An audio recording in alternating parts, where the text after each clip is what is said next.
I am so excited about today's video. We're doing a little something special and we're gonna see some ideas and examples for a coffee station in your home.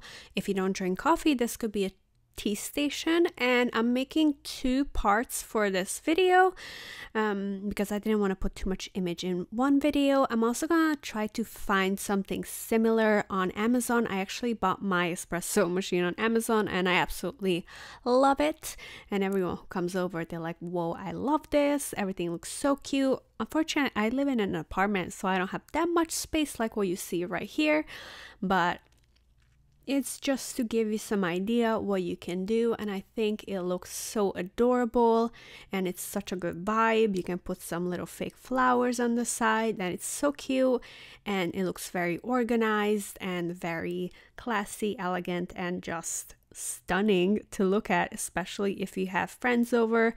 This is a perfect little area to host them.